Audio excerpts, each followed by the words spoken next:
बंदी छोड़ सतगुरु रामपाल जी परमेश्वर जी की जय हो। परमपिता परमात्मा सारी सृष्टि के रचनहार, कुल मालिक, असंख्य ब्रह्मांडों के स्वामी, जगत गुरु, तीनों लोकों में प्रवेश करके सबका धारण पोषण करने वाले राजाधिराज, आत्माधार, नाथों के नाथ, देवों के देव महादेव, सर्वेश्वर महेश्वर, मृत्युंजय, अजरो अमर, आदि अनादि सनातनी प्रभु, जगत पिता जगदीश्वर, श्री श्री 1008 की उपाधि के वास्तविक अधिकारी, अकाल मूर्त शब्द स्वरूपी राम वासुदेव, सर्वगतम ब्रह्म, परम पूज्य, प्रथम पूज्य, परम संत, परम पुरुष, परम धनी, परम दयालु, सत्य कबीर, हक्का कबीर, अल्लाहु कबीर, अल्लाहु अकबर, बाखबर, अल्लाह ताला, जगत के तारणहार, जगत के मुक्तिदाता, जगत के जगन्नाथ, हारे के सहारे, हिंदुओं के राम, मुसलमानों के अल्लाह, सिखों के वाहिगुरु, ईसाइयों के मसीह, दया के सागर दयानिधि, करुणा के सागर करुणानिधि, स्वयंभू परिभू, संकट मोचन, कष्ट हरण, मंगल करण, दुख भंजन, अविगत कबीर, निर्विकार निर्विषम परमात्मा, अलय अलेख सतगुरु, आदि अनादि सतगुरु, असली मर्यादा पुरुषोत्तम, असली राम, असली कृष्ण, असली घनश्याम, असली मुरारी, राजाओं के राजा, महाराजाओं के महाराजा, शहंशाहों के शहंशाह, सम्राटों के सम्राट, भगवानों के भगवान, अल्लाहों के अल्लाह, प्रभुओं के प्रभु, मसीहाओं के मसीह, सच्चे वाहिगुरु, बाबाओं के बाबा, पीरों के पीर, सेठों के सेठ, जगत सेठ, सावलसा सेठ, सर्वगुण संपन्न, अनंत कोटि कलाओं के स्वामी, अनंत कोटि ब्रह्मांडों के नायक, योगियों में महायोगी, ध्यानियों में महाध्यानी, सिद्धों में परम सिद्ध, ज्ञानियों में तत्व ज्ञानी, ब्रह्म ज्ञानी, महाज्ञानी, परम ज्ञानी, सर्वश्रेष्ठ ज्ञानी, विज्ञानी, युवा कबीर, समर्थ कबीर, असंवाद, अमित ओझा, सच्चे रहनुमा, करीम अल्लाह, सुभान अल्लाह, दुनिया के अंतिम पैगंबर, 8 सितंबर 1951 से गांव धनाना, जिला सोनीपत, हरियाणा, भारतवर्ष की पवित्र भूमि पे प्रकट रियल कल्कि भगवान श्री नारायण साकार हरि, श्री बाबा साहेब संत श्रोमणी सतगुरु रामपाल जी परमेश्वर जी के चरण कमल में साध संगति से जुड़े हुए आप और हम सभी सत्सेवक भाई बहनों का अनंत कोटि दंडोत प्रणाम। सत्साई भाई और बहनों, जैसा कि आप सब जानते हैं, वर्तमान में सन 2014 बरवाला कांड के बाद से संत रामपाल जी परमेश्वर जी के सभी अनुयायियों की, उनके फॉलोवर की ये गहन परीक्षा का समय है। और इस परीक्षा के समय में ज्ञान और अज्ञान को लेकर संत जी की संगत में दो भाग हो चुके हैं, दो पार्ट बन चुके हैं। एक पार्ट जिसे सतलोक आश्रमों के नाम से जाना जाता है, दूसरा पार्ट जिसे साध संगतियों के नाम से जाना जाता है। एक पार्ट पूरी तरह से काल की गोद में बैठकर और अज्ञानता पूर्ण कार्य करता जा रहा है, भगत भाई बहनों की मर्यादा तोड़वाता जा रहा है, और दूसरा पार्ट साध संगतियां निरंतर ज्ञान को आधार बनाकर भक्ति मार्ग पर दृढ़ होते जा रहे हैं। भाई और बहनों, सतगुरु की ये आप और हमारे ऊपर, साध संगत वाले भाई बहनों के ऊपर एक बहुत बड़ी रजा है, बहुत बड़ी दया है कि परमेश्वर ने इस परीक्षा के समय में हमें सद्बुद्धि दी, परमात्मा ने हमें संभाला, क्योंकि ये हमारे पिछले जन्म जन्मांतरों के जबरदस्त भक्ति संस्कार हैं, हमारे युगों युगों के पुण्य जमा हैं, जिसके प्रतिफल में परमेश्वर ने हमें इस परीक्षा के समय में सद्बुद्धि दी। अन्यथा गुरुदेव भगवान तो समदृष्टि है, वो किसी के साथ भेदभाव नहीं करते हैं। फिर सतलोक आश्रमों से जुड़े हुए लाखों करोड़ों को सद्बुद्धि क्यों नहीं मिल रही? क्योंकि उनके पिछले भक्ति संस्कार कमजोर हैं। भाई और बहनों, जैसा कि आप सब जानते हैं कि हर साल नवंबर के महीने में सतलोक आश्रम मैनेजमेंट हरियाणा के द्वारा, अर्थात पूज्य गुरुदेव जी के कलयुगी काल प्रेरित परिवार के द्वारा, इन सभी सतलोक आश्रमों में दिव्य धर्म यज्ञ दिवस मनाया जाता है। दिव्य धर्म यज्ञ दिवस, जबकि संत रामपाल जी की 90% संगत को ये ज्ञान नहीं है कि वास्तव में दिव्य धर्म यज्ञ दिवस क्या है। क्या है दिव्य धर्म यज्ञ दिवस? सतलोक आश्रम वाले तो 650 साल पहले की एक घटना, जिस घटना के माध्यम से उस समय कबीर परमात्मा जी को बदनाम करने के लिए राजा सिकंदर लोदी के गुरु शेख तकी ने झूठी चिट्ठियां कबीर जी के नाम से डाल दी थी कि भाई कबीर काशी में भंडारा करेगा, साथ में एक एक सोने की मोहर देगा, एक एक दोहर देगा, और जैसा भी आपको सामान चाहिए खाने पीने का वो भी देगा। तो 650 साल पहले कबीर परमात्मा को बदनाम करने के लिए, उनसे काशी शहर छुड़वाने के लिए कि कबीर तो एक गरीब जुलाहा है, सुबह खाना खाता है, शाम का पता नहीं, और जब 18-20 लाख लोग इसके दर पर आ जाएंगे तो ये कैसे खाना खिलाएगा, ये तो काशी छोड़कर भाग जाएगा। तो ये जो दिव्य धर्म यज्ञ दिवस मनाया जाता है ना, ये दिव्य धर्म यज्ञ दिवस वैसे वर्तमान में नहीं मनाना चाहिए, क्योंकि ये तो भगवान को बदनाम करने के लिए मनाया गया था। जैसा कि काल प्रेरणा से 18 नवंबर 2014 को जो बरवाला कांड हुआ, वो बरवाला कांड काल की तरफ से प्रशासन को निमित्त बना के या अन्य भक्तों को जो काल प्रेरित हो चुके थे उनको निमित्त बना के इस काल ने सतगुरु रामपाल जी को बदनाम करने के लिए करवाया था। संत रामपाल जी के सत भक्ति मार्ग को नष्ट करवाने के लिए बरवाला कांड करवाया था। अब यदि कोई हर साल बरवाला कांड की याद में कोई यज्ञ मनाए, कोई दिवस मनाए, तो ये उन भक्तों की महामूर्खता को जाहिर करता है। अरे वो तो काला दिन था, वो तो काला दिन था जो आपके गुरुदेव भगवान को बदनाम करने के लिए जो है काल के द्वारा वो कांड करवाया गया था। अरे उस काले दिन को क्या याद करना, उस काले दिन को क्या याद करना, वो तो काल प्रेरणा से था, मनवश भक्तों के द्वारा करवाया गया वो कांड था, गुरु को बदनाम करवाने के लिए करवाया गया वो कांड था। इसलिए उस कांड को यदि हर साल कोई मनाए एक यज्ञ के रूप में, एक बहुत बड़े धार्मिक अनुष्ठान के रूप में, तो ये मनाने वालों की सबसे बड़ी आध्यात्मिक अज्ञानता को दर्शाएगा। ठीक इसी प्रकार वर्तमान में सतगुरु रामपाल जी परमेश्वर जी के कलयुगी परिवार के द्वारा, जिनको तत्व ज्ञान की छींट भी नहीं है, और इन लोगों के द्वारा जो नवंबर के महीने में दिव्य धर्म यज्ञ दिवस मनाया जाता है कि 650 साल पहले परमात्मा ने भंडारा किया था, 18 लाख लोगों को भंडारा करवाया था। बस तुम्हें इतना ही याद है? अरे 18 लाख लोग क्या है वो परमात्मा के लिए? वो परमात्मा तो तीनों लोकों में असंख्य आत्माओं को रोजाना दिन में 3 बार भंडारा करवाता है। तीनों लोकों में प्रवेश करके जो परमात्मा सबका भरण पोषण करता है, अरे उस परमात्मा का तुम 18 लाख लोगों के लिए करवाए गए भंडारे को तुम लोग जो है संगत में इस प्रकार से बढ़ा चढ़ा के अपने धार्मिक धंधे के रूप में पेश कर रहे हो। वो परमात्मा तो प्रतिदिन असंख्य युगों से, जब से सृष्टि रची गई है, ये तो असंख्य आत्माओं को रोजाना भंडारा करवा रहा है, रोजाना। तो भाई और बहनों, ये जो सतलोक आश्रमों में दिव्य धर्म यज्ञ दिवस के नाम पे जो ड्रामेबाजी चल रही है, ये काल प्रेरणा से जो पाखंड शुरू कर रखा है, ये असल में दिव्य धर्म धंधा दिवस है। ये दिव्य धर्म धंधा दिवस है, धंधा दिवस है। संत रामपाल जी की नादान संगत को इन धार्मिक अनुष्ठानों के नाम पर मूर्ख बनाकर और ये धार्मिक धंधा किया जा रहा है।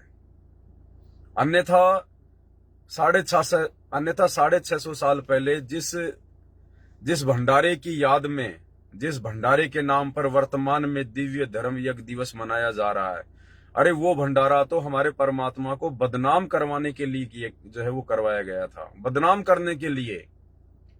वो तो परमात्मा ने दया बख्शी, वो तो समर्थ थे, अपने समर्थता उन्होंने दिखाई, अन्यथा उनको तो बदनाम करवाने के लिए वो ड्रामा किया गया था शेख तकी के द्वारा। और वही ड्रामा वर्तमान में सतलोक आश्रम वालों ने शुरू कर दिया है। उसी परमात्मा के नाम की आड़ में, संत रामपाल जी के नाम की आड़ में। तो भाई और बहनों, ये टोटली धर्म को धंधा बनाया जा रहा है, टोटली धर्म को धंधा। असल में दिव्य धर्म यज्ञ दिवस क्या है, इसकी तो किसी को पहचान ही नहीं है, किसी को जानकारी ही नहीं है, क्योंकि ये काल की 21 ब्रह्मांड की सृष्टि है और यहां पर परमात्मा खुद भी आकर अंत में रोता है। अंत में भगवान को भी रोना पड़ता है, माथे पे थप्पी मारनी पड़ती है कि मैं किन मूर्खों के साथ में माथा पच्ची कर रहा हूं। इतना ज्ञान समझा दिया, इतना बता दिया, उसके बावजूद भी इनके समझ में नहीं आ रहा कि हमारे को असल में करना क्या चाहिए। समय निकलता जा रहा है और ड्रामेबाजी में लोगों को आनंद आता है। तो अंत में परमात्मा भी रोता है इस गंदे लोक में कि मैं रोवत हूं सृष्टि को, ये सृष्टि रोवे मोहे, और गरीब दास इस वियोग को समझ न सकता कोई। अब असल में दिव्य धर्म यज्ञ दिवस क्या है जो भक्तों ने रोजाना मनाना चाहिए? अरे तुम तो साल में एक बार दिव्य धर्म यज्ञ दिवस मनाकर निफराम हो गए। बस वो परमात्मा क्या साल में एक बार ही भोजन करवाता है क्या? क्या एक बार ही भंडारा करवाता है क्या वो परमात्मा साल में? अरे वो तो रोजाना दिन में 4-4, 5-5 बार असंख्य ब्रह्मांडों में असंख्य प्राणियों को भंडारा करवा रहा है। अब ये असल में दिव्य धर्म यज्ञ दिवस क्या है? भाई और बहनों, गीता जी अध्याय 3 श्लोक नंबर 13 के अनुसार जो साधक अपने गुरु को इष्ट रूप में मानकर उनकी पूजा करेगा और जो परमात्मा के विधि विधान अनुसार गुरु को ही इष्ट मानकर प्रतिदिन जो अपने गुरुदेव को भोग लगाएगा और गुरुदेव के भोग लगने के बाद जो बचा कुछ अन्न है वो प्रसाद रूप में खाएगा, भंडारे के रूप में खाएगा, असल में वो दुनिया का सबसे बड़ा दिव्य धर्म यज्ञ दिवस है। ये सबसे बड़ा दिव्य धर्म यज्ञ दिवस है। ये है वो शास्त्र अनुकूल सत भक्ति दिव्य धर्म यज्ञ दिवस। तो इस पूरी सृष्टि में, 21 ब्रह्मांड में और इस पृथ्वी पर वर्तमान में यदि वास्तव में कोई दिव्य धर्म यज्ञ दिवस मना रहा है, प्रतिदिन मना रहा है, परमेश्वर के विधि विधान अनुसार मना रहा है, तो केवल सत्सेवक भाई बहन है जो गीता जी अध्याय 3 श्लोक 13 के अनुसार अपने गुरु को ही इष्ट मानकर प्रतिदिन उन्हें भोग लगाते हैं। वो सबसे बड़ा दिव्य धर्म यज्ञ दिवस है। उससे बड़ा दिव्य धर्म यज्ञ दिवस सृष्टि में कोई दूसरा नहीं है। और उन आश्रमों में केवल दिव्य धर्म यज्ञ दिवस के नाम पे धार्मिक धंधा किया जा रहा है। वहां गुरुदेव को इष्ट मानकर भोग नहीं लगाया जाता है, वहां गुरु को परमात्मा मानकर भक्ति नहीं की जाती है, वहां इष्ट माना जाता है। कबीर जी 650 साल पहले जिस रूप में आए थे उस रूप से मिलती जुलती एक हाथ से बनाई हुई नकली काल्पनिक मुर्दा फोटो, उस कागज के टुकड़े को भगवान मानकर कि भाई ये कबीर जी की फोटो है, उस नकली कबीर को भगवान मानकर सिर्फ काल प्रेरणा से ड्रामेबाजी की जा रही है। भगत भाई बहनों का अनमोल समय बर्बाद करवाया जा रहा है। भगत भाई बहनों की अनमोल श्वासें बर्बाद करवाई जा रही है और भक्तों को दान धर्म और ज्योति पाठ के नाम पर बलि का बकरा बनाया जा रहा है। वो कोई दिव्य धर्म यज्ञ दिवस नहीं है, उसका किसी भी प्रकार का कोई बेनिफिट नहीं मिलने वाला है इस भक्ति मार्ग में, क्योंकि ये ज्ञान मार्ग है, सत भक्ति मार्ग है, मोक्ष मार्ग है। इस मार्ग में हमने वही क्रिया करनी पड़ेगी जो क्रिया शास्त्र विधि के अनुसार है। तो ये जो दिव्य धर्म यज्ञ दिवस इन सतलोक आश्रमों में काशी वाले भंडारे की याद में बनाया जा रहा है, ये शास्त्र विधि को त्याग के मनमाना आचरण किया जा रहा है, मनमाना आचरण काल प्रेरणा से। और इससे भक्तों को नुकसान ही नुकसान होगा, नुकसान ही नुकसान। ठीक है, जब तक नुकसान नहीं हो रहा है तो कोई ये ना समझे कि भाई हम जो क्रिया कर रहे हैं वो बिल्कुल सही है, हम पर गुरुदेव भगवान प्रसन्न हैं। नहीं, उल्टी क्रिया तो पूरी दुनिया कर रही है। मंदिरों में जाने वालों की भी उल्टी क्रिया है, मस्जिदों में जाने वालों की भी उल्टी क्रिया है, चर्च और गुरुद्वारों में जाने वालों की भी उल्टी क्रिया है। ये देवी देवताओं की पूजा पाठ और भक्ति करने वालों की भी उल्टी क्रिया है। देवी देवताओं के नाम पर भंडारे करने वालों की भी उल्टी क्रिया है। लेकिन दुख और परेशानियां तो उनके सामने भी नहीं आ रही, और वो लोग भी ये सोच बैठते हैं कि हम जो देवी देवताओं की पूजा कर रहे हैं, जो भंडारे कर रहे हैं, मंदिरों में मस्जिदों में जा रहे हैं, हमारी भक्ति बहुत अच्छी है, भगवान हम पे प्रसन्न है, हमारे काम धंधे बहुत अच्छे चल रहे हैं, हमारे पास बड़ी बड़ी फैक्ट्रियां हैं, हमने राजपद प्राप्त कर लिए इन्हीं देवी देवताओं की पूजा पाठ करते करते।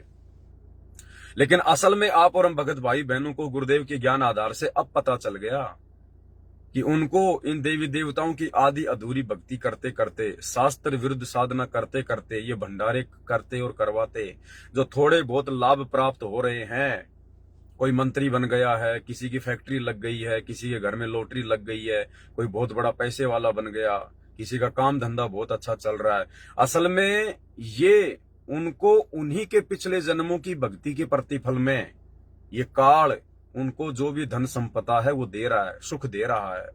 वर्तमान में उनको किसी भी प्रकार का लाभ जो क्रिया वो कर रहे हैं उससे आने वाले समय में नहीं मिलने वाला है। और जब तक उनकी पिछली बैटरी चार्ज है, उनके पिछले पुण्य संचित हैं, तब तक वो चाहे देवी देवताओं की भक्ति करें ना करें, चाहे भंडारे करें ना करें, चाहे रोजाना शराब के ठेके खोलें, चाहे शराब पिएं, चाहे मांस खाएं, उनका बाढ़ भी बाका नहीं होगा। और जिस दिन उनके पिछले पुण्यों वाली बैटरी खर्च हो जाएगी, समाप्त हो जाएगी, उस दिन के बाद फिर उनकी दुर्गति जग जाहिर होती है। एक्सीडेंट में मरते हैं, रोड पर चिपक जाते हैं, किसी का पैर कट गया, किसी का हाथ कट गया, किसी की आंखें फूट गई, कोई बीमारी में हॉस्पिटल में तड़प रहा है। फिर ये क्यों हुआ भाई? अरे आप तो भक्ति कर रहे थे ना, आप तो देवी देवताओं को प्रसन्न कर रहे थे, भक्ति कर रहे थे, भंडारे कर रहे थे, फिर अचानक से आप लोगों के ऊपर पहाड़ जैसी आपत्तियां क्यों आ गई? क्योंकि आप जो कर रहे थे वो शास्त्रों के अनुसार नहीं था, वो विधि विधान अनुसार नहीं था, वो आप देखा देखी कर रहे थे, भेड़ चाल में कर रहे थे। तो ठीक इसी प्रकार भाई और बहनों, वर्तमान में इन सतलोक आश्रमों में इन दिव्य धर्म यज्ञ दिवस के नाम पे या अन्य भंडारों के नाम पर या अन्य किसी भी यज्ञ के नाम पर जो ड्रामेबाजी हो रही है, जो पाखंड चल रहा है, ये सारा का सारा पाखंड सतगुरु रामपाल जी परमेश्वर जी के विधि विधान के विपरीत चल रहा है। और ये भगत भाई बहन समझ रहे हैं कि हम तो बिल्कुल सही भक्ति कर रहे हैं, हमारे को लाभ भी हो रहे हैं, विशेष कोई नुकसान भी नहीं हो रहा है। लेकिन भाई ये तो आने वाले समय में पता चलेगा जब तुम्हारी पहले की संचित भक्ति कमाई नष्ट होगी, समाप्त होगी। और वर्तमान में तुम सबके नाम खंडित हैं, वर्तमान में तुम सबकी मर्यादा खंडित है, क्योंकि सतलोक आश्रम मैनेजमेंट हरियाणा ने, गुरुदेव के कलयुगी परिवार ने आप लोगों को ना घर का छोड़ा, ना घाट का धोबी का कुत्ता बना के छोड़ दिया है। इस बात का आभास हम सत्सेवकों को है, क्योंकि हम परमेश्वर के भक्ति विधि विधान अनुसार भक्ति करते हैं, हम परमेश्वर के सत्संग ध्यान से सुनते हैं, इसलिए हमें पता है कि भक्ति मार्ग में कौन से कर्म करने योग्य हैं और कौन से कर्म ना करने योग्य हैं। तो भाई और बहनों, आप और हमारा परम सौभाग्य है, क्योंकि परमात्मा जब धरती पर आते हैं तो चुनिंदा आत्माओं के ऊपर ही अपनी विशेष रजा करते हैं। मालिक कहते हैं ना कि भाई गोता मारूं स्वर्ग में, जा बैठूं पाताल, और गरीब दास ढूंढता फिरूं अपने हीरे मोती लाल। बाकी यहां पर कबाड़ है, कबाड़, और ये परमात्मा उस कबाड़ का सौदागर नहीं है, परमात्मा तो भक्तों का सौदागर है, भक्ति का सौदागर है। तो हीरे मोती लाल जो परमेश्वर ने छांटने थे भक्ति करवाने के लिए, सतलोक के योग्य बनाने के लिए, वो परमेश्वर ने सत्सेवकों के रूप में छांट लिए हैं। और निरंतर साध संगतियों के माध्यम से परमात्मा हमारे विश्वास को दृढ़ कर रहे हैं। और परमेश्वर ने हमारी बुद्धि ओपन की है, हमारा ज्ञान योग खोल दिया है। हम लोग आज इन सब घटनाओं के ऊपर विचार विमर्श कर सकते हैं कि क्या सही है और क्या गलत है। अन्यथा लाखों की संगत को अभी कुछ नहीं पता कि वो क्या कर रहे हैं, भेड़ चाल में चल रहे हैं। तो सबसे बड़ा दिव्य धर्म यज्ञ दिवस वर्तमान में सतगुरु रामपाल जी की संगत में साध संगतियों से जुड़े हुए सत्सेवक भाई बहन मना रहे हैं, और रोजाना मना रहे हैं, और दिन में 2-2 बार, 3-3 बार, 4-4 बार मना रहे हैं। सुबह 7-8 बजे परमेश्वर को भोग लगता है नाश्ते का, सुबह सुबह उठते ही हम लोग दिव्य धर्म यज्ञ दिवस मनाते हैं। फिर 11-12 बजे के आसपास, या जैसा भी जिसकी व्यवस्था है, 10 बजे या 9 बजे गुरुदेव भगवान को इष्ट रूप में मानकर उनको भंडारे का भोग लगाया जाता है भोग की आरती के साथ में। तो दोपहर में भी हम लोग दिव्य धर्म यज्ञ दिवस मनाते हैं। फिर शाम को 4-5 बजे के आसपास गुरुदेव को फल फ्रूट का या जूस का या मेवे राम का, जैसा भी जिसकी व्यवस्था है, भोग की आरती के साथ इष्ट रूप में मानकर भोग लगाया जाता है। हम लोग शाम के समय भी दिव्य धर्म यज्ञ दिवस मनाते हैं। और फिर रात्रि 7-8 बजे के आसपास फिर परमेश्वर को भंडारे का भोग लगता है भोग की आरती के साथ इष्ट रूप में मानकर। फिर रात्रि में भी हम लोग दिव्य धर्म यज्ञ दिवस मनाते हैं। तो असल में यदि कोई दिव्य धर्म यज्ञ दिवस मना रहा है तो सतगुरु रामपाल जी के साथ संगति से जुड़े हुए फॉलोवर हैं। अन्यथा भाई और बहनों, हर जगह ड्रामेबाजी हो रही है, पाखंडबाजी हो रही है। ये परीक्षा का समय है। सतगुरु रामपाल जी भगवान किसी को कुछ नहीं कहेंगे। जो जैसा करेगा अंत में उसका परिणाम उसके सामने रख देंगे कि बेटा देखो, मैंने तो समझा दिया था, 30 साल से मैंने ज्ञान दिया, अब मैंने सत्संग कर दिए तो सुनने तो तुम्हें पड़ेंगे ना। ये थोड़ी कि गुरु सत्संग करेगा और गुरु ही सुनेगा। अरे गुरु ने सत्संग कर दिए अपने भक्तों को सुनने के लिए, विचार विमर्श करने के लिए, उन सत्संगों पर अमल करने के लिए, चिंतन मनन करने के लिए। वो लाखों की संगत ने किया नहीं। तो परमात्मा कह देगा बेटा मैंने तो मेरी तरफ से कोई कमी छोड़ी नहीं थी, कमी रही तो तुम्हारी रही, सत्संग सुनने की, चिंतन मनन करने की, निष्कर्ष निकालने की। अब मेरी क्या गलती है? जैसा तुमने बीज बोया है अब फल तो वैसा ही लगेगा और वैसे ही परिणाम फिर इस संगत को भोगने पड़ेंगे। तो भाई और बहनों, आप ये ना सोचो कि परमात्मा धरती पे आता है तो उस समय पूरे प्राणियों को सतलोक ले जाता है, सबको पार कर ले जाता है। परमेश्वर की अमर वाणियां जो आज हमें दी गई हैं तीनों समय की आरतियों में, ये चुनिंदा वाणियां हैं। गरीबदास जी के ग्रंथ साहिब में जो 24,000 वाणियां हैं और कबीर सागर जो 1800 पेज का है उसमें कितनी वाणियां हैं, इन दोनों में से मिलाकर सतगुरु रामपाल जी ने हमें जो 3 समय की आरती बनाकर दी हैं, जो 200-250 वाणियां दी हैं, ये चुनिंदा वाणियां हैं। प्रत्येक वाणी पे हमको अमल करना पड़ेगा। और क्या बताया गुरुदेव ने कि यह संसार विघन की घाटी, कोई निकलेगा बिरला सूर। हम भोग लगाते हैं ना परमात्मा को, हमारे गुरु चरणों की धूर, तो उसमें क्या कहते हैं परमात्मा, यह संसार विघन की घाटी, कोई निकलेगा बिरला सूर। कोई बिरला ही होगा, कोई सूरमा संत होगा जो सतगुरु से उपदेश लेकर और इस काल की सूक्ष्म चाल से बच पाएगा, आजीवन मर्यादा में रहकर गुरु को इष्ट मानकर जो भक्ति सफल कर पाएगा। ये संसार विघन की घाटी, विघन की घाटी यानी बहुत बड़ा लफड़ा है। यहाँ पर काल का बहुत बड़ा बखेड़ा है। यहाँ पर हर साधक पूरे गुरु से उपदेश लेकर भी सफल नहीं हो पाता है। ये संसार विघन की घाटी, कोई निकलेगा बिरला सूर, यानी इस काल के लोक से तो पूर्ण गुरु से उपदेश लेने के बाद में कोई बिरले ही होंगे जो यहां से अपना आत्म कल्याण करवाएंगे बच बचा के। और परमेश्वर ने क्या कहा, दास गरीब कहे नरलोई और सतगुरु चीने बिरला कोई।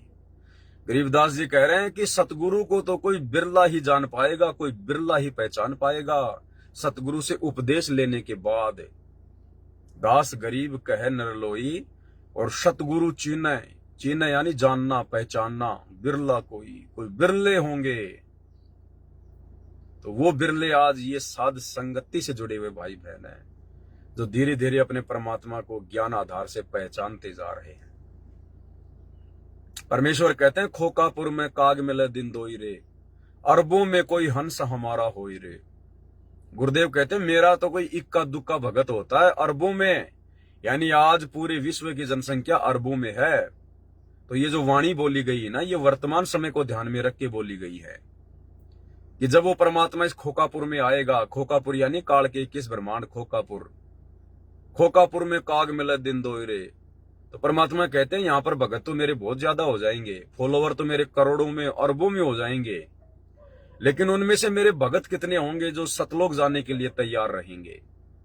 तो परमेश्वर कहते हैं खोकापुर में काग मिले दिन दोई रे, अरबों में कोई हंस हमारा होई रे। करोड़ों में अरबों में परमात्मा के कोई बच्चे होंगे जो अपने आत्म कल्याण के लिए इस काल की सूक्ष्म चाल से बच बचा के अपनी भक्ति को आजीवन मर्यादा में रह के प्रफुल्लित करेंगे। बहुत भयंकर लफड़ा है भाई और बहनों, बहुत भयंकर।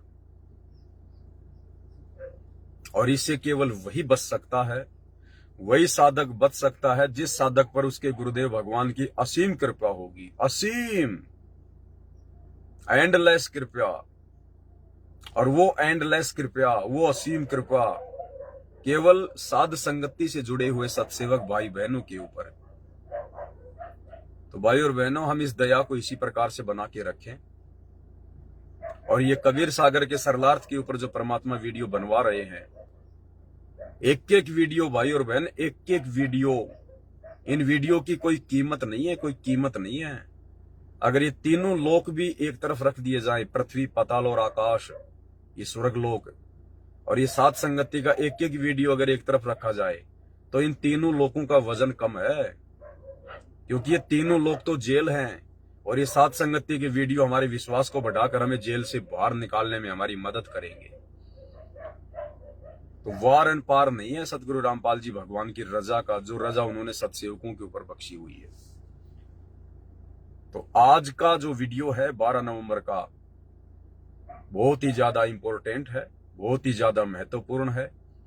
और गुरुदेव के छोटे कलयुगी बेटे मनोज का जो इंटरव्यू आया है, उस इंटरव्यू को माध्यम बनाकर ये वीडियो आप भाई बहनों के लिए बनाया गया है।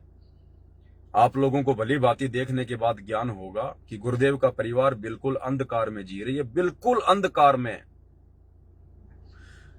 मतलब रत्ती भर भी ज्ञान नहीं है उन लोगों को, गुरुजी के बेटा बेटी भाई बंधु रिश्तेदारों को, इन कोऑर्डिनेटरों को रत्ती भर भी तत्व ज्ञान की छींट नहीं है, रत्ती भर भी। खुद उस मनोज के इंटरव्यू से आप लोगों को साबित कर देंगे। अरे घर में परमात्मा आया हुआ है, घर में भगवान आया हुआ है, और ये लोग अंधेरे में। सही कहा है वो कहावत है कि दीपक नीचे हमेशा अंधेरा रहता है, दीपक के नीचे उसकी रोशनी नहीं जाती, अंधेरा रहता है, और आसपास में दीपक रोशनी कर देता है। तो सतगुरु रामपाल जी के आसपास रहने वाले उनके बेटा बेटी भाई बंधु रिश्तेदार, बड़े बड़े परम भगत जो आश्रम में साथ में रहते थे, वो अंधेरे में जी रहे हैं। पहले भी अंधेरे में जी रहे थे, वर्तमान में भी अंधेरे में जी रहे हैं। और दूर दूर के भगत भाई बहन परमेश्वर के ज्ञान को समझकर, ज्ञान को आधार बनाकर अपना जीवन सफल कर रहे हैं। तो भाई और बहनों, एक बहुत बड़ी रजा गुरुदेव ने बख्शी है आप और हमारे ऊपर। क्योंकि 35 साल हो गए इस मनोज ने कभी अपना इंटरव्यू नहीं दिया, लेकिन जैसे कबीर सागर के सरलार्थ के ऊपर वीडियो बनने शुरू हुए, और आपने देख लिया होगा भाई और बहनों, जो प्रकरण कबीर सागर के सरलार्थ में चल रहा है, उस प्रकरण के अनुसार उस मनोज के वीडियो की अति आवश्यकता थी, अति आवश्यकता। तो ये सतगुरु रामपाल जी परमेश्वर जी ने उस मनोज में प्रेरणा करके और जबरदस्ती वीडियो बनवाया, जबरदस्ती। अन्यथा काल ये वीडियो नहीं बनने देता। ये आप और हमारे लिए परमात्मा ने रजा बख्शी है। ये सोने पे सुहागा कर दिया परमात्मा ने, सोने पे सुहागा। तो भाई और बहनों, ये सात संगति की वीडियो ये वर्तमान में आप और हमारे लिए देखना अति आवश्यक है, अति आवश्यक। ये परमात्मा की विशेष रजा से बन रहे हैं, और जिन पर परमात्मा की विशेष रजा होगी वही आत्मा इन वीडियो को देखेगी पूरा ध्यान से। क्योंकि ये अंदर से हमारी आत्मा को इतना चार्ज कर देंगे, ज्ञान आधार से हमें इतना परिपक्व कर देंगे। ब्रह्मा विष्णु महेश तो छोड़ो, अगर काल और दुर्गा दोनों मिलकर भी संत रामपाल जी के उस भगत को तोड़ने का प्रयास करें, भ्रमित करने का प्रयास करें, तो उन दोनों शक्तियों को मुंह की खाके जानी पड़ेगी। तो ये विशेष रजा गुरुदेव की। दूसरी बात दास आपको बताना चाहेगा, क्योंकि संगत को अपडेट करना बहुत अच्छी बात है। बीच बीच में बंगाल से हमारे सुरजीत दास भगत जी हैं, जो लाइव आते हैं, जानकारियां देते हैं, बहुत अच्छी बात है, दया परमात्मा की। सभी भाई बहनों को लाइव आना चाहिए, जितना भी समय मिले, आधी घंटे का, 10 मिनट का, जैसा भी है। और टॉपिक के ऊपर बात होनी चाहिए, फालतू की बातों को हमें नजरअंदाज करना चाहिए। तो मैंने अभी उनका एक पोस्टर देखा था, फेसबुक पे उन्होंने वायरल कर रखा है। उस पोस्टर में उन्होंने दास की फोटो लगा रखी है, गुरुदेव भगवान की फोटो लगा रखी है, और लिख रखा है कि जब तक सूरज चांद रहेगा, सतगुरु रामपाल जी परमेश्वर जी के साथ साथ पवन दास तेरा नाम रहेगा। उन्होंने वो पोस्टर बना के डाला है। भाई और बहनों, देखो, ये भी कहीं न कहीं वर्तमान में थोड़ी सी हमारी अज्ञानता को दर्शाता है। ये भी थोड़ी सी हमारी नादानी को दर्शाता है। क्यों दर्शाता है? क्योंकि वर्तमान में जो समय चल रहा है ये परीक्षा का समय है। सन 2014 बरवाला कांड के बाद से और जब तक सतगुरु रामपाल जी भगवान हिसार जेल से अपने मिशन को पूरा करके बाहर नहीं आ जाते हैं, तब तक ये हमारी परीक्षा का समय है, परीक्षा का टाइम है। और इस परीक्षा के समय में हमने कितना सोच समझ कर चलना है। देखो, ये दास भी आपकी तरह जीव है, एक भगत है। जैसे आप हैं वैसा ही मैं हूं, कोई अंतर नहीं है किसी भी प्रकार का। थोड़ी बहुत परमात्मा ने जो बोलने की शब्द शक्ति दी है और जिस प्रकार से परमात्मा दास को मर्यादाओं में रखते हैं ताकि मेरे द्वारा बोले गए शब्दों का अन्य भक्तों पर असर हो, ये गुरुदेव की ही रजा है, गुरुदेव की ही दया है। लेकिन मैं तो जीव हूं, मैं तो आपकी तरह भगत हूं। मेरे ऊपर भी वो सारे नियम मर्यादा लागू हैं जो आपके ऊपर हैं। और अगर मेरे से जरा सी त्रुटि हो गई, मेरे मन में किसी भी पॉइंट को लेकर किसी भी कारण से यदि मन में दोष आ गया गुरुदेव के प्रति, और यदि मैंने भक्ति त्याग दी, भक्ति छोड़ दी, तो मेरी भी मर्यादा खंडित होगी, मेरा भी नाम खंडित हो जाएगा, मैं भी परमात्मा से दूर हो जाऊंगा। फिर उस समय वो पोस्टर क्या काम का भगत जी, कि जब तक सूरज चांद रहेगा परमेश्वर सतगुरु रामपाल जी के साथ साथ पवनदास भगत का नाम रहेगा। भाई, आप लोग जो पोस्टर बना रहे हो, इस प्रकार की जो बातें आपने बनाई है, या कोई भी भाई बहन इस प्रकार की बातें सोचता है, ये अकेले सुरजीत दास जी को मैं नहीं कह रहा हूं। और क्या होता है कि परमात्मा किन्हीं आत्माओं को निमित्त बनाते हैं, परमात्मा किन्हीं आत्माओं को निमित्त बनाते हैं संगत में एक संदेशा भिजवाने के लिए। लेकिन उसके बावजूद भी उस भगत को ये विचार करना चाहिए, क्योंकि भगत ने बनाया तो अपने दिमाग लगा के है, भगत ने बनाया तो अपने हाथों से है, तो वो कर्म भी है भगत का। और परमात्मा उस भगत में इस प्रकार की प्रेरणा करके संगत में एक संदेशा भी भिजवा देते हैं। तो ये सभी के लिए है। अब कल को मान लीजिए किसी कारण से मैंने भक्ति छोड़ दी, भाई कोई अमर पट्टा तो लिखा नहीं है कि पवनदास भगत अब संत रामपाल जी को छोड़ेगा ही नहीं या उनकी भक्ति को छोड़ेगा ही नहीं। ये तो आप लोग वर्तमान में मेरे विचारों को देखकर, मेरे वीडियो देखकर, वर्तमान में गुरुदेव भगवान के प्रति जो मेरी सोच है, जो मेरे विचार हैं, ये वर्तमान में आप मेरे उन विचारों को देखकर आइडिया लगा रहे हो कि भाई पवन भगत जैसा भगत नहीं है, एक नंबर का भगत है, परमात्मा का सबसे अच्छा भगत है, परम भगत है, भगत शिरोमणि है, पता नहीं क्या क्या आप लोग बोलते हो। तो आप लोग तो वर्तमान में जो मैं क्रिया कर रहा हूं, जो मेरे विचार हैं गुरुदेव के प्रति, आप उनको देखकर आइडिया लगा रहे हो। और 2 दिन बाद में यदि मेरे विचार बदल गए तो, क्योंकि मेरे अंदर भी तो काल का सॉफ्टवेयर है, मन रूप में तो काल सबके अंदर बैठा है, नियम मर्यादा भगवान की सबके ऊपर समान रूप से लागू है। कल को अगर मेरे से मर्यादा टूट गई, मेरे मन में कोई दोष आ गया और मैं भगवान से दूर हो गया, तो मैं भी आपकी तरह फिर हो गया 2 कोड़ी का आदमी, सारा का सारा काम हो गया, मेरा बिगड़ गया। फिर उस समय वो पोस्टर क्या काम के कि भाई जब तक सूरज चांद रहेगा संत रामपाल जी के साथ साथ पवनदास का नाम रहेगा। तो भाई और बहनों, ये भी कहीं न कहीं हमारी थोड़ी कमजोरी है, नादानी है। कल को गुरुदेव भगवान के आने के बाद भी हमने किसी भी भगत के लिए इस प्रकार के शब्दों का प्रयोग नहीं करना है। क्योंकि देखो, ये परमात्मा ने जितने भी बड़े बड़े भगत बनाने थे, जो परम भगत बनाने थे, भगत शिरोमणि बनाने थे, ये बन गए पहले। ये सतयुग में बना के छोड़ दिए भगवान ने। सतयुग में सहते जी आए थे, द्वापर में बंके जी थे, त्रेता में जो है और भगत थे, कलयुग में जो है धर्मदास जी थे, गरीबदास जी के 2 परम भगत थे, जो है बनखंडी दास और संतोष दास। ठीक है, गीसा जी का परम भगत था जीता दास। नानक जी के 2 परम भगत थे, बाला और मर्दाना। भाई और बहनों, ये आज से पहले परमात्मा ने वो भगत बनाने थे, अपने बाद में भक्तों को खड़ा करना था, क्योंकि भक्ति मार्ग को और आगे चलना था। उस समय वो ठीक का समय नहीं आया था, कलयुग की पिछली पीढ़ी नहीं आई थी। इसलिए परमात्मा ने अपने जाने के बाद उन भक्तों के माध्यम से लोगों को भक्ति से जोड़ के रखना था। इसलिए परमात्मा ने वो परम भगत बनाए ताकि दुनिया उनके पीछे लगी रहे उनकी भगवान और भक्ति में आस्था बनी रहे। अब वर्तमान में खुद परमात्मा धरती पे प्रकट है और वर्तमान में वो समय आ गया जिस समय का इंतजार परमात्मा 4 युगों से करते हैं। तो वर्तमान में परमात्मा ने किसी को परम भगत बनाने की आवश्यकता नहीं है।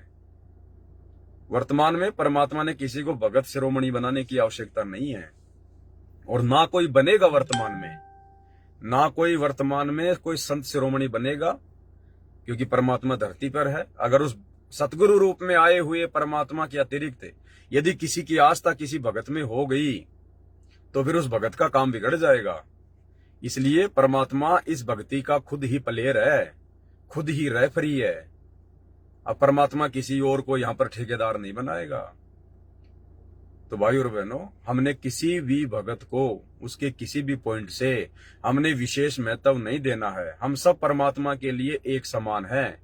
ये गुरुदेव भगवान समदृष्टि है। जितना महत्व गुरुदेव भगवान के लिए मैं रखता हूं उतना ही आप रखते हो। जब गुरुदेव हमें सत्संगों में यहां तक बताते हैं कि वो परमात्मा चींटी में और हाथी में कोई अंतर नहीं करता है, उस परमात्मा के लिए चींटी भी उतनी महत्वपूर्ण है और हाथी भी उतना महत्वपूर्ण है। ये शरीर तो आप और हम देखते हैं। अगर किसी आदमी से अगर रात को सोते समय करवट लेते समय अगर मच्छर मर गया, और गर्मियों के महीने में 2 4 5 मच्छर तो मर ही जाते हैं बिस्तर में, लाल हम देखते हैं, वो खून वगैरह लगा रहता है। और उस व्यक्ति से, उस भगत से यदि कोई बिल्ली मर जाए उसकी मोटरसाइकिल से एक्सीडेंट होके, या कोई कुत्ता मर जाए, तो उसके बाद उसको बड़ा पछतावा होता है, वो मेरे मोटरसाइकिल से तो बिल्ली मर गई, कुत्ता मर गया, और रात को तूने 5 मच्छर मार दी। वो तो भगवान की नजर में तो चाहे वो कुत्ता मरा हो चाहे वो मच्छर मरे हो बराबर है। लेकिन हम लोग अपनी दृष्टि में आकलन लगा लेते हैं कि मच्छर मर गया तो कोई बात नहीं, और बिल्ली मर गई तो बड़ा दुख मान लेते हैं। तो ये आप और हम जीवों की दृष्टि है, लेकिन परमात्मा की दृष्टि में ऐसा नहीं है। सूक्ष्म से सूक्ष्म जीव और बड़े से बड़ा हाथी जैसा जीव उस परमात्मा की नजर में एक समान है, क्योंकि परमात्मा उनके अंदर वास करने वाले अपने अंश को देखते हैं, अपनी आत्मा को देखते हैं। परमात्मा उस शरीर को नहीं देखते। वो शरीर तो मिट्टी है, वो तो हाड़ मांस का लोथड़ा है। कल को हाथी भी मरेगा, उसका भी जो है मिट्टी बनेगी, और वो मच्छर मरेगा, उसका शरीर भी मिट्टी बनेगा। तो परमात्मा तो उस अविनाशी अपने अंश को देखते हैं, अपनी आत्मा को। तो इसी प्रकार भाई और बहनों, ये मान बढ़ाई का मार्ग नहीं है। परमात्मा ने हर प्रकार से ज्ञान देकर, हर प्रकार से समाधान देकर इस 2 कोड़ी के तुच्छ जीव पवनदास को आशीर्वाद देकर खड़ा किया है। और मैं पवनदास ऐसी गलतियां बिल्कुल भी नहीं करने वाला हूं, जैसी गलतियां गुरुदेव का कलयुगी परिवार कर रहा है, जैसी गलतियां ये कोऑर्डिनेटर कर रहे हैं मान बढ़ाई और अहंकार में आकर, और जैसी गलती वो संजय दिल्ली वाला कर रहा है अपने आप को गुरु समझकर, अपने आप को तत्वदर्शी संत समझकर। तो भाई ये पवनदास ये गलती करने वाला नहीं है। पवनदास को परमात्मा ने पहले अच्छे से ज्ञान में रंग कर मेरी औकात दिखाई है कि बेटा पहले ये देख ले तेरी औकात क्या है। अब आगे तू जो भी कुछ करेगा वो सब कुछ मेरे आदेश से करेगा, मेरी प्रेरणा से करेगा। तू करने कराने वाला कुछ नहीं है, 2 कोड़ी का जीव है। तेरे को तेरी औकात मैंने पहले अच्छे से दिखा रखी है। मैंने महीने भर पानी पतासी का ठेला लगाया करता था, तेरे मकान का किराया तक तेरे से नहीं दिया जाता था, तेरे बच्चों की फीस तक तेरे से नहीं भरी, जो है वो टाइम पे भरी जाती थी। तू काहे का तू ये मार्ग आगे बढ़ाएगा, तू काहे का भक्तों को आगे बढ़ाएगा। तो ये सारा सब कुछ गुरुदेव भगवान ने अपने आशीर्वाद से दया बख्श रखी है। इसलिए इस दास को किसी प्रकार का कोई अहंकार, कोई घमंड, कोई मान बढ़ाई या किसी भी प्रकार की कोई पब्लिसिटी की भूख नहीं होती है, क्योंकि पता है भाई और बहनों, अगर जरा सी मान बढ़ाई आ गई, अगर जरा सा अहंकार आ गया, जरा सी मान बढ़ाई आ गई, किसी भगत के द्वारा मेरी बढ़ाई करने पर अगर मेरे अंदर अगर वो गुब्बारे की तरह हवा भर गई, तो मैं तो फिर जीव का जीव हूं, 21 ब्रह्मांड में रह जाऊंगा। अगर सतलोक नहीं गया तो फिर क्या फायदा ये इतना संघर्ष करने का, ये हजारों वीडियो बनाने का, दिन रात लाइव आके आप लोगों को समझाने का, आंखें खराब करने का, गला खराब करने का। अगर सतलोक ही नहीं जा पाया तो, अगर उसी मान बढ़ाई में अगर वापस उलझ गए, तो जिस मान बढ़ाई के कीचड़ से परमात्मा निकाल कर लाए, तो हमारा टारगेट तो सतलोक जाने का होना चाहिए। सेवा चाहे परमात्मा हमसे कुछ भी ले ले, कितनी भी ले ले, कैसी भी ले ले, वो मालिक की अपनी मौज है, मालिक की अपनी मौज है, वो किसको क्या सेवा देगा, किससे क्या अपना काम करवाएगा, किसको निमित्त बनाएगा, वो पार्ट अलग है। उस पार्ट को अपनी भक्ति से शामिल ना करो। आप बहुत बड़े भगत हैं, बहुत बड़ी सेवा करते हैं, आपके ऊपर गुरुदेव ने बहुत बड़ी दया जो है बरसा रखी है। अगर ये सारी चीजें सोचकर यदि आप भक्ति पर लगे रहोगे तो भाई और बहनों फिर काल साथ में हवा भरता रहेगा। हमने उन सेवाओं को साइड में रखना पड़ेगा कि ये मेरे बस की बात नहीं है सेवा करना। अरे भगवान की सेवा जीव कर देगा। भगवान की सेवा कभी जीव कर सकता है क्या? जीव को कल को पैरालाइसिस हो जाए, लकवा मार जाए, मुंह खुला का खुला रह जाएगा, पूरे शरीर में लकवा मार जाएगा, अधरंग मार जाएगा, पैरालाइसिस हो जाएगा पूरा शरीर। वो जीव खुद के हाथ से अपने लेटरिन भी साफ नहीं कर सकता, वो बाथरूम भी नहीं कर सकता। वो जीव खुद, घर वाले उसकी पैंट खोल के उससे बाथरूम करवाएंगे, उसके मुंह में रोटी का टुकड़ा भी वो घर वाले डालेंगे। तो जीव की क्या औकात है? किस बात की मान बढ़ाई, किस बात का अहंकार? ये शरीर अगर ठीक ठाक चल रहा है तो गुरुदेव भगवान के आशीर्वाद से चल रहा है, उनके रहमो करम पे चल रहा है। ये मिट्टी है, 2 मिनट में इधर उधर हो जाएगी। तो हम जो भक्ति अपनी जो करते हैं ना, अपना सुमरण करना, सत्संग सुनना, मंत्र जाप करना, गुरुदेव को याद करना, उनको भोग लगाना, इस पार्ट को अपना साइड में रखना कि भाई मैं जीव हूं, 2 कोटि का प्राणी हूं, भगवान ने मेरे ऊपर कोई दया बख्शी है, कोई मेहर हुई है, जो भगवान ने मुझे अपनी सत भक्ति दी, अपने चरणों में लिया, और आम भक्तों की तरह भगत बन के मर्यादा और अधीन में रह के अपनी भक्ति को सफल करें। और बाकी जो सेवा यदि परमात्मा आपको एक्स्ट्रा देता है संगत में, तो वो सेवाएं अलग हैं। उसके लिए भी गुरुदेव का बार बार धन्यवाद करो कि परमात्मा आप तो मेरे एक्स्ट्रा शुभ कर्म बनवा रहे हो। हे परमात्मा, लगता है मेरे पास मेरी पिछली भक्ति इतनी ज्यादा नहीं है और ना वर्तमान में मैं पूरी भक्ति जो है वो कर पा रहा हूं, इसलिए आप जी ने मेरे को एक्स्ट्रा ये सेवा दी है ताकि मेरी भक्ति सफल हो सके, ताकि मेरी भक्ति सफल हो सके। भाई और बहनों, जिसको परमात्मा एक्स्ट्रा सेवा देता है ना, वो कमजोर आत्मा होती है। हम लोग अपनी नादानी में ये मान लेते हैं कि ये तो बहुत बड़ा भगत है, भगवान के चरणों में रहता है, 24 घंटे गुरुजी के साथ रहता है, ये तो गुरुजी के ड्राइवर की सेवा करता है, गुरुजी के बॉडीगार्ड की सेवा करता है। भाई और बहनों, वो सबसे कमजोर आत्मा होती है जिसको परमात्मा एक्स्ट्रा सेवा देता है। सबसे कमजोर आत्मा होती है वो। जिस प्रकार से हम अपने बच्चों को स्कूल में भेजते हैं और जिन बच्चों को टीचर ट्यूशन लगाने की सलाह देते हैं कि जी आप अपने बच्चे को ट्यूशन लगाइए, इसको एक्स्ट्रा पढ़ाई पढ़ाइए, वो ट्यूशन उसी बच्चे को एक्स्ट्रा दिया जाता है जो बच्चा टीचर से नहीं समझ पाता है, जो बच्चा अन्य बच्चों की तुलना में पढ़ाई में कमजोर होता है। ट्यूशन हमेशा उसी बच्चे का लगाया जाता है, और जो बच्चा स्कूल में पढ़ाई गई बातों को ढंग से पढ़ लेता है, टाइम पे अपना होमवर्क कर लेता है, उस बच्चे का ट्यूशन नहीं लगाया जाता। अब कोई ये सोच ले कि यार ये तो देखो स्कूल में भी पढ़ता है, स्कूल के बाद में 2 घंटा ये तो ट्यूशन भी जाता है, ये तो बहुत माइंडेड आदमी है, बहुत आगे बढ़ेगा। नहीं, अरे वो तो कमजोर है, उसकी पढ़ाई की पूर्ति करवाने के लिए उसको ट्यूशन लगाया गया है। तो ठीक इसी प्रकार भाई और बहनों, गुरुदेव ने हमें जो भक्ति दे दी है, उस भक्ति के अलावा यदि परमात्मा किसी आत्मा को और अन्य सेवा देता है तो भाई और बहनों वो आत्मा कमजोर है। परमात्मा उसकी भक्ति को बढ़ाना चाहते हैं, उसको अन्य भक्तों की श्रेणी में लाना चाहते हैं, अन्य भक्तों के बराबर खड़ा करना चाहते हैं। तो इस पवन दास के अलावा आप जितने भी सत्सेवक भाई और बहनों, आप परमात्मा की विशेष आत्मा हो।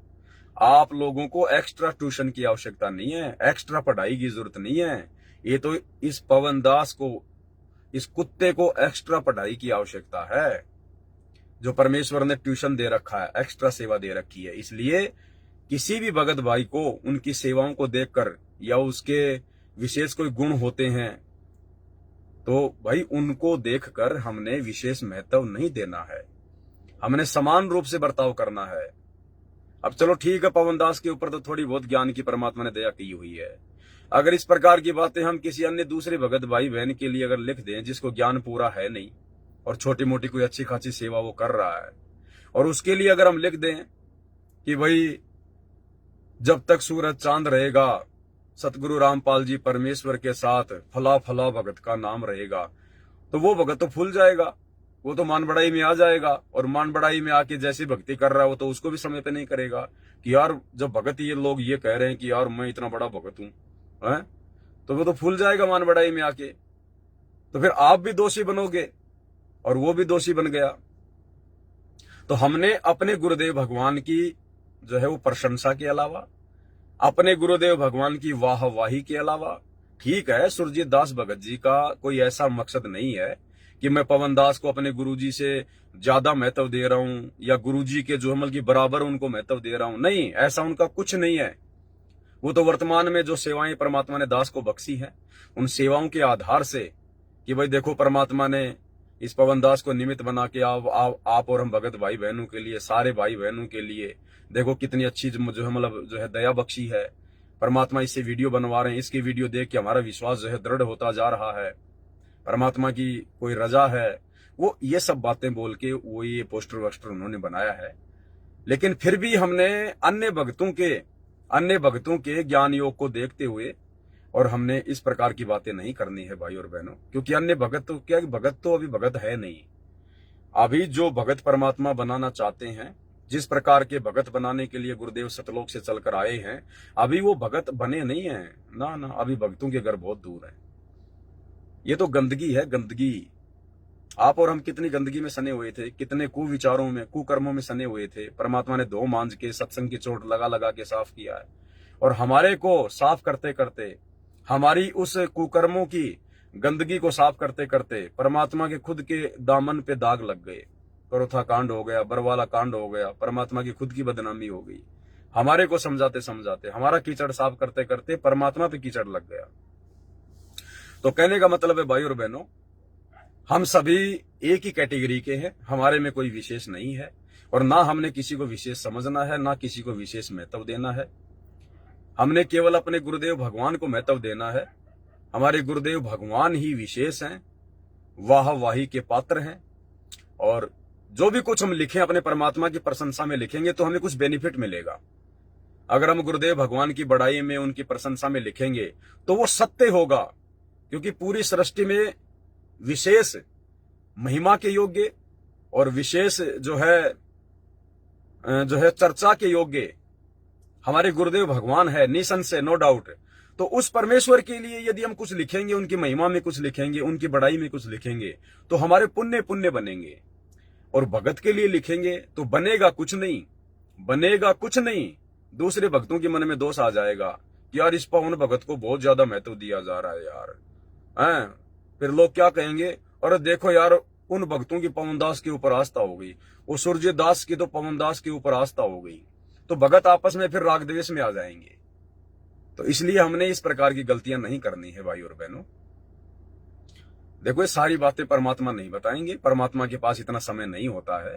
मालिक तो सृष्टि का जो सबसे जो उत्तम ज्ञान है उसको हमारे तक पहुंचाने के लिए आए हैं। अब उसके बाद ये बातें तो परमात्मा ने आपस में सात संगतियों पे छोड़ी है कि भाई मेरे बच्चे फिर आपस में मिलकर बैठकर मेरे ज्ञान को आधार बनाकर फिर इन बातों पे डिस्कस करेंगे, विचार करेंगे, सावधानियां बरतेंगे। और हम भगत भाई बहनी अगर एक दूसरे को उलझाने में लग गए तो बताओ फिर परमात्मा का मिशन कैसे पूरा होगा। तो भाई और बहनों, हमने इस प्रकार की नादानी को छोड़ना होगा और आगे से हम सावधान रहें। आगे से हम किसी भी प्रकार का इस प्रकार के पोस्टर वास्टर बना के, मतलब चाहे मेरे बारे में हो, चाहे किसी और भगत के बारे में हो, कोई भी हो, चाहे कोई कितनी बड़ी सेवा क्यों ना कर रहा है, वो सेवा करवा भगवान रहा है। उस भगत की औकात नहीं है। वो 2 कोड़ी का जीव, वो मिट्टी का पुतला, कल को एक्सीडेंट में मर गया, वो क्या सेवा कर लेगा, क्या कर सकता हो।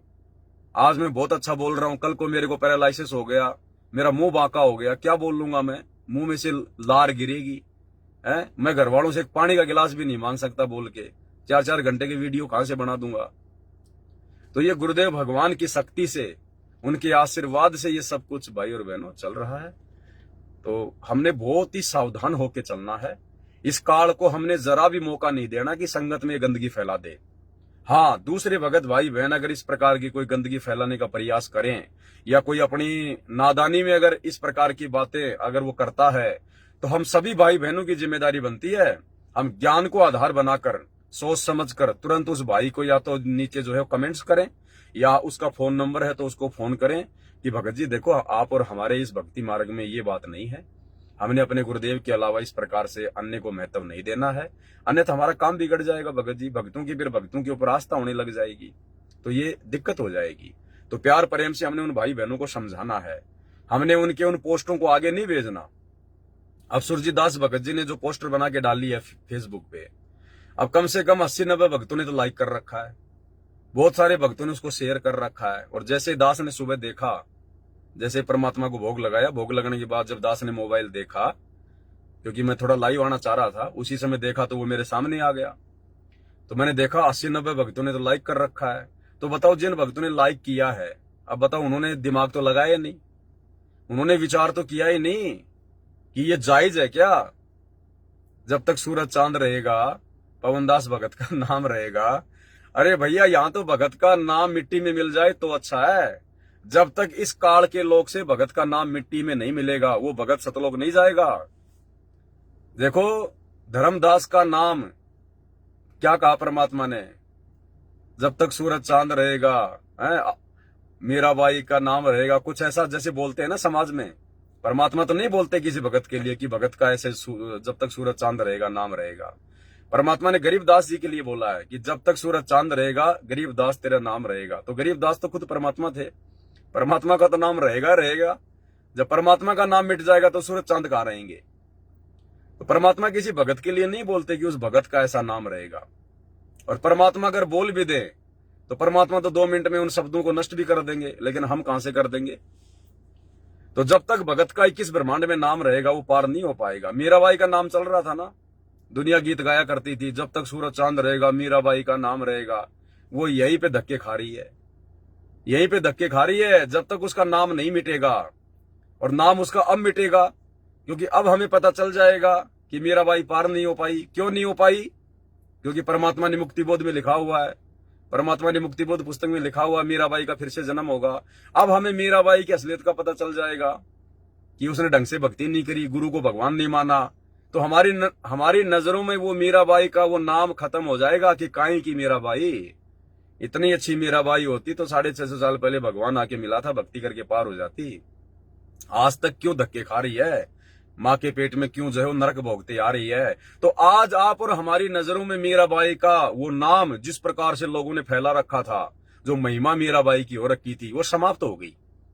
अब मीराबाई आएगी परमात्मा की शरण में, या आ गई होगी। अब मीराबाई का उद्धार हो सकता है अगर मर्यादा में रह के भक्ति करेगी तो।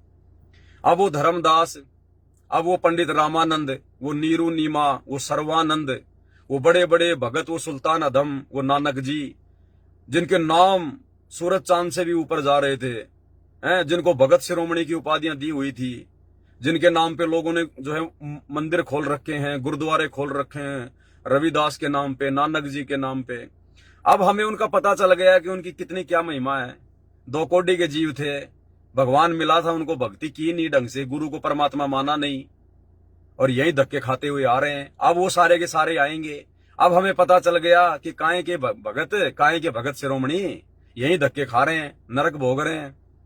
अब हमें उनकी औकात का पता चल गया। अब हमारे अंदर उनकी महिमा नहीं बनेगी, क्योंकि हमें असलियत का पता चल गया। अब उनकी महिमा खत्म हो गई, मिट्टी में मिल गई। तो अब उनके पास मौका है पार होने का। अब यदि वो भक्ति करके आजीवन मर्यादा में रह के पार हो जाएंगे, जो इस समय परमात्मा सबको जन्म देगा, किसी को दे दिया होगा, किसी को देगा। अब उनकी महिमा खत्म हुई है, और जब तक इस काललोक से महिमा खत्म नहीं होगी, भगत यहां से बाहर नहीं जा सकता। तो इसलिए ये भक्ति का ये बिल्कुल ये पीक टाइम है, प्राइम टाइम है। हमने अपने गुरुदेव के अलावा अन्य किसी को महिमा नहीं देनी है, क्योंकि भगत की महिमा पहली बात तो होगी नहीं। अब चाहे कोई अपनी तरफ से कितना प्रयास क्यों ना कर ले, क्योंकि इस तत्व ज्ञान के आगे, ये तत्व ज्ञान जिस आत्मा के अंदर परमात्मा फिट कर देगा ना, फिर उसके गुरुदेव भगवान के अलावा उसको सब कुछ फीका फीका नजर आएगा। अरे जब गुरुदेव भगवान की महिमा के आगे ब्रह्मा विष्णु महेश 33 करोड़ देवी देवता, दुर्गा काल अक्षर पुरुष, ये सब फीके 2 कोटि के जीव नजर आ रहे हैं, तो भगत कहां से महिमावान हो जाएगा। तो ये वो समय है भाई और बहनों, भक्तों की महिमा को समाप्त करने का समय है ये। और इस समय यदि हम भक्तों की महिमा बनाएंगे तो फिर गलत हो जाएगा। इसलिए महिमा कीजिए संत की, परमात्मा कहते हैं ना, महिमा कीजिए संत की, तन मन धन सब दे, और सिर मांगे टाड़ा नहीं, चाहे मोर ध्वज लख ले। तो महिमा के योग्य केवल हमारे परम पूज्य गुरुदेव सतगुरु रामपाल जी भगवान है। उन्हीं की महिमा हम करेंगे और उन्हीं की महिमा करनी चाहिए। अन्य सब जीव हैं, और जीव की कभी महिमा सफल नहीं होती है, ना जीव की महिमा किसी दूसरे के काम आती है। ठीक है, अब मान लीजिए आप दो भाई हैं और दोनों भाई आप जी अलग अलग हो रहे हैं, और आपके दूसरे भाई के पास में अरबों खरबों की संपत्ति है और आपके पास नहीं है, तो वो भाई का पैसा आपके काम नहीं आएगा। आपके पास वो भाई का पैसा काम नहीं आएगा। और आपके बाप के पास यदि अरबों खरबों की संपत्ति है तो आपके बाप की संपत्ति आपके काम आएगी। आपका बाप अपनी संपत्ति को अपने बच्चों में बांटेगा, लेकिन आपका भाई अपने भाई को संपत्ति नहीं बांटता। तो भगत की महिमा भगत के काम नहीं आती, भगवान की महिमा भगत के काम आती है। तो गुरुदेव भगवान की महिमा कीजिए जो हम सबके काम आएगी। तो वीडियो ज्यादा लंबा नहीं करेंगे भाई और बहनों, क्योंकि आज रात को फिर 8 बजे आपने लाइव भी जुड़ना है। इसलिए सभी भाई बहन थोड़ा इन बातों का ध्यान रखें। आगे से हमने सभी भाई बहनों को समझाना है, जो गलतियां करेगा उसको समझाना है प्यार प्रेम से, और जो निकम्मा है जो नहीं मानेगा तो फिर परमात्मा ने दास को ड्यूटी दे रखी है। दास फिर लाइव आके खुलेआम फिर उसको साथ संगति से आउट करेगा। उसके बाद उसकी मर्जी, भक्ति करे छोड़े भाड़ में जाए जो मर्जी करे, लेकिन सात संगतियों में फिर उनके लिए आगे से कोई जगह नहीं होगी। तो इसी के साथ दास लाइव समाप्त करता है। बंदी छोड़ सतगुरु रामपाल जी भगवान की जय हो। कोई ऑप्शन आ गया अलग से, एंड हो नहीं रहा। हाँ अब हो जाएगा। सत साई।